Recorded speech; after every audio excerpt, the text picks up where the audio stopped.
Central మినిస్టర్గా DK Arunamma, OBC Bharatiya Janata party రాష్ట్ర అధికార ప్రతినిధి శంకరోల రవికుమార్. భారతీయ జనతా పార్టీ జాతీయ ముఖ్య నాయకుల సమావేశానికి హాజరైన ఓబీసీ రాష్ట్ర అధికార ప్రతినిధి శంకరోల రవికుమార్ ఢిల్లీలోని పలువురు జాతీయ నాయకులను కలిసి మూడోసారిగా నరేంద్ర మోడీ ప్రమాణ స్వీకారం చేస్తున్న సందర్భంగా పలు ఆసక్తికర అంశాలపై చర్చించడం జరిగింది. ఈ సమావేశంలో రాష్ట్ర అధ్యక్షులు కిషన్ రెడ్డిని కలిసి శుభాకాంక్షలు తెలియజేయడం జరిగింది. అనంతరం పాలమూరు ముద్దుబిడ్డ మహబూబ్ నగర్ పార్లమెంట్ అభ్యర్థి డీకే అరుణమ్మను కలిసి శుభాకాంక్షలు తెలియజేయడం జరిగింది.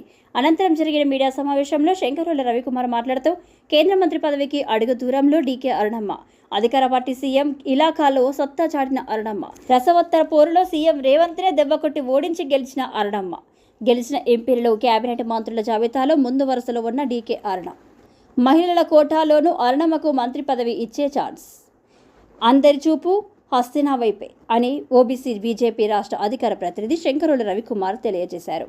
మాజీ కేంద్ర మంత్రి స్మృతి, తాజా పార్లమెంటు ఎన్నికల్లో మాజీ కేంద్ర మంత్రులు మహామహులు ఓటమి పాలయ్యారు. ఇలాంటి వారిలో మాజీ కేంద్ర మంత్రి స్మృతి ఇరానీ కూడా ఉన్నారు. అయితే పార్టీలో ఆమె లేని లోటును బీజేపీ జాతీయ ఉపాధ్యక్షురాలు మహబూబ్ నగర్ ఎంపీగా గెలిచిన డీకే అరుణమ్మతో భర్తీ చేస్తే సరిపోతుందని బీజేపీ అధిష్టానం ఆలోచిస్తున్నట్లు తెలుస్తుంది.